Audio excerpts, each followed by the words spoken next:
Realms of Ruin is finally here and brings some pretty challenging RTS gameplay to Age of Sigmar. If you want to know everything there is to know on how to play before the game drops later this week, then you're in the right place. So let's get started with this complete beginner's guide to Realms of Ruin. While there are 4 different playable factions in game, today we're going to focus on overarching gameplay strategy rather than focusing on individual factions and units. We'll come back to those another day. And of course the game features a lengthy single player campaign with many unique mission scenarios and objectives, but today I'm going to be sticking to far and away the most common game mode, Skirmishers. 2 or more factions with a base each, arcane conduits and victory points, and a race to capture the most territory and or take out the enemy base before they do the same to you. So let's start by explaining what those things I just said actually mean. Every single map will have the same 3 things on them. Well, technically 4, but we'll come back to that. Arcane conduits are the most common item you'll find on maps, normally with 2 or 3 of them at least per faction in play. These can be captured by moving units into their area of influence, and over time this area will expand until this number above reaches 100%. Capturing these conduits will provide your faction with resources. Initially this will be a small amount of command, but this can be increased with buildings. Command is your primary resource and is used for a whole range of things such as summoning new units, buildings, and certain unit abilities. By selecting a captured conduit and hitting R, you can choose from a number of options to build. Each faction has their own selection, but all of them have at least these 3 options. The Ward will provide vision over the area of influence and increase the production of command. It's worth noting that the more expanded the area of influence is, the more resources these buildings will pull in, and the more area will be under the effects of these buildings. In this case, vision over a larger area and more command. The Realmstone Harvester will provide the other key resource in game, Realmstone, to your faction. Realmstone is a little harder to come by than command, so my advice would be to build a Realmstone Harvester as quickly as possible, as you'll quickly run out with no background income. This is used for summoning more advanced units, specialized buildings, and researching technology, which I'll come back to later. And lastly, we have some sort of defensive building. These vary the most from faction to faction on how exactly they do their job, but all of them perform the same role, of making the area harder to attack, dealing damage and placing debuffs on enemy units in the area of influence. All of these can be upgraded once your HQ has been, increasing their income and any other effects they may have, including their damage output. So later in the game this can be a great use of excess resources to really snowball yourself into the endgame and make your territory basically untakeable. Any one of these buildings also means enemies cannot take over the conduit without first destroying the building, and they can take quite a beating to go down. Now this doesn't mean that the area of influence can't be reduced. In fact, any enemy presence will begin contracting the area unless one of your own units is also stood in the borders. This means leaving a unit in each sector likely to see enemies isn't a bad idea to keep them covering the most area possible with their effects, and of course bringing in the largest amount of resources possible. The second and most important objectives on the map are victory points. Once captured, these will begin taking away from the enemy's victory points on the top of the screen, and once either side reaches 0, they lose the game. Most maps will have an odd number, so one team will always control a majority for constant progression of those points. These are much more simple than conduits, since you just capture them and stop the enemy from taking them from you by any means necessary without the help of any buildings. They're also much faster to capture than conduits, meaning the scales can quickly tip if things get out of hand, and it's never too late to launch a final desperate assault to capture an objective. And the final thing present on every map is of course 2 or more faction bases, which are comprised of a headquarters and a realm gate. You see where the technically 4 but really 3 number comes from? Your bases are very simple to manage, with only the headquarters building having any progression from the start of the game to the end in the form of upgrades. Upgrading your HQ building will unlock you higher tiers of units and eventually powerful faction abilities to give your army an edge in those later game conflicts. These upgrades are quite costly, so normally required to get conduits under control and save up when nothing else requires your resources. Timing these upgrades well can quite literally spell the difference between victory and defeat, as not only do they drain a significant amount of resources, your HQ also temporarily cannot heal nearby units, which it constantly does otherwise. This means any damage you take during the upgrade period is going to have to wait a bit longer to be undone, making combat a lot more dangerous. The Realm Gate is where you'll summon units into battle, and as I said initially, you'll start with some basic early troops and unlock more advanced and more expensive and overall more powerful units as you upgrade your HQ. And that really brings us into the units and combat section of this guide. Combat in Realms of Ruin is simple to get to grips with, but has a lot of room for mastery once you get the hang of it. The basic premise is select a unit and right click on an enemy unit to send them into combat. Units work on a rock, paper, scissors type system, but here it's shield, sword, bow. Bow beats sword beats shield, and shield beats bow is the basic idea, but this is only really in one-on-one combat unless you're the Horrors of Siege, in which case you beat pretty much everything else. Please nerf them. There are also some hero units which don't quite fit into any of these 3 classifications and often require a somewhat coordinated effort to take down, but they still sort of fit into the same 3 roles. Some are great in the front lines, some are range specialists, and some have great support abilities to make everything easier for your army. It all really depends on the faction and the hero themselves, but just know taking them out will drastically increase your chances of success, since their impact cannot be overstated. Anyway, back to the basic unit triangle. Ideally, it means that each of these units of equal tier beats enemies it beats in that triangle, but this won't always be the case. For example, sure, shield beats bows, but if those bows are firing safely whilst they're stuck in combat with something else, and the shield is unable to close the gap. Yeah, they might take less damage from the bows, but they can still lose and are by no means immune to range damage. And just the same, bows technically beat swords, but if swords close the gap quickly enough and get locked into melee, they can easily beat them in combat even in a 1 versus 1. All this is to say that while there is this triangular system in place, you can easily overcome advantages and odds by using superior strategy, position, and army composition and coordination. In a game like this with 4 factions, each with a decent number of units, I'm obviously not going to tell you how to attack every single combination or formation you could come up against, but I can give you some general tips that will help you in most games, at least against the AI. The AI, which I should say, is pretty damn competent and can easily kick your ass with no mercy if you aren't switched on from the bell.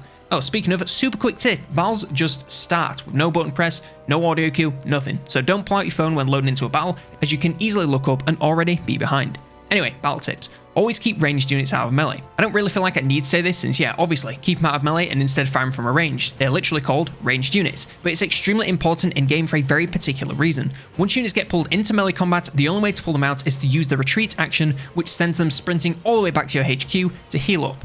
So you can have a full HP ranged unit get clipped for a single second and all of a sudden they're not firing, your army's lost a huge amount of damage output until they run all the way back home and all the way back to combat. Ranged units are also directional, so when leaving them to guard location, make sure that you have them facing the right direction by holding right click and dragging towards that direction. Oh yeah, this game does have technically a controller controls, but I'm on PC, so these are the controls I'm used to and can explain the game most easily. If enemies come from a different direction, not in their vision range, they will literally sit there doing nothing, so keep an eye on them to make sure that they're being useful and not staring at a wall. Some later tier units are able to fly, which grants them much improved movement speed at the cost of being unable to interact with anything on the ground, including victory points, conduits, and enemies.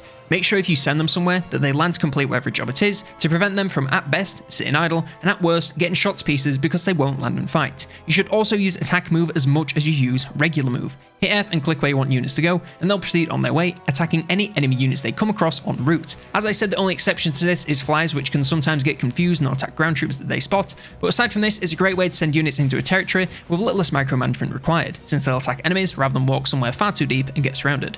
I should also mention unit abilities. I've already mentioned retreat, which almost every unit in every faction has. This costs a small amount of command and makes units unstoppable as it sprints back to HQ at blazing speed. Do not sleep on this, as it's almost always cheaper to retreat than resummon the unit. Just make sure that you give the order before they've taken too much damage to get out safely. The last thing you want is to give the order, spend the command, and they die all the same. Aside from this, almost every unit in the game can make use of at least one ability. Again, these will be covered for each faction units in more detail in some faction videos, but they can be basically anything. Liberators can give themselves a huge shield to protect them from taking damage, Craven Guard can launch armor sundering chaining bolts to weaken enemy armor and deal massive damage, and the Changer of the Ways can literally kill everything on screen and possibly crash your PC. Obviously that's a pretty high tier unit, still could probably do with a nerf. These abilities often cost realm stones, so it can be pretty costly to use, especially in the early game, but using them right is often the difference between victory and defeat, so don't be too stingy with your resources if you're in a more critical battle. Every time you get a new unit, check out any of their abilities so you know what you're working with, and don't be afraid to use them when you have to, especially on heroes. They normally have the biggest selection of abilities of all with the largest impact, so for sure, make use of these if nothing else.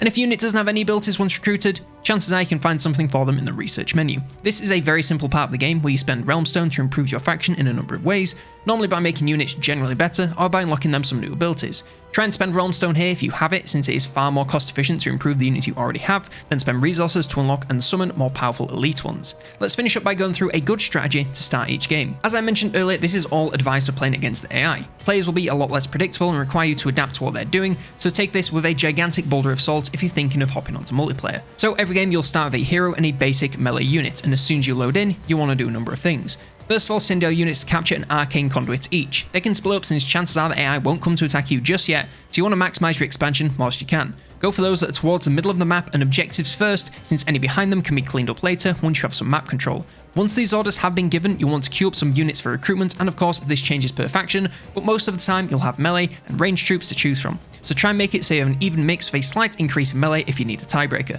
I'd also set your rally point from your HQ to be deeper into the map. All this means is when units come through your realm gate, they'll move to this location first, meaning they'll already be close to the fight as soon as they spawn in.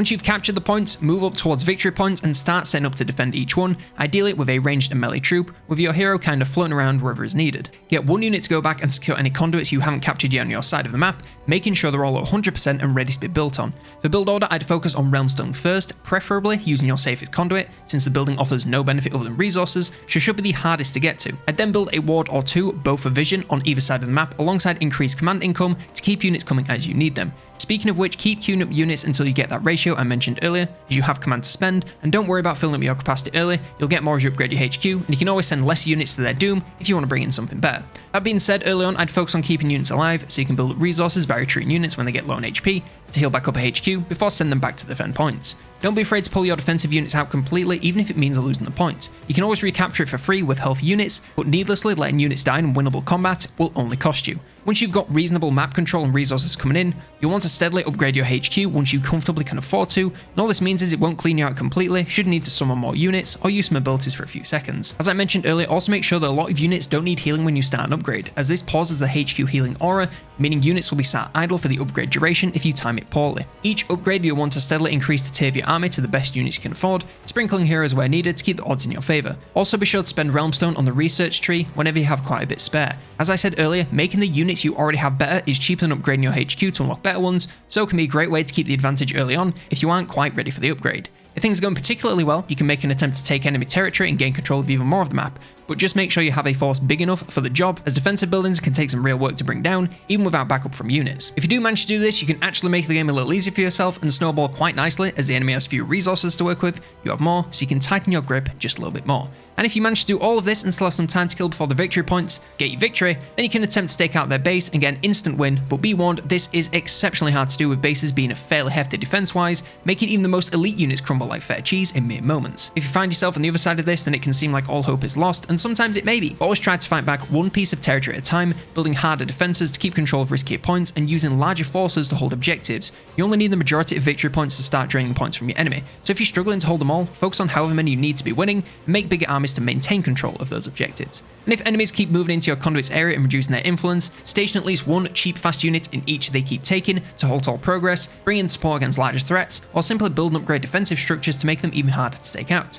If you do all of this, you should have a much easier time gaining and maintaining control of the map on your way to victory. And that is just about everything for this complete beginner's guide to Realms of Ruin. If there's anything you think I missed or want explained in game, let me know in the comments below. Like, subscribe, and if you want more Warhammer guides, then why not check out this one on how to beat the Skaven in Warhammer 3.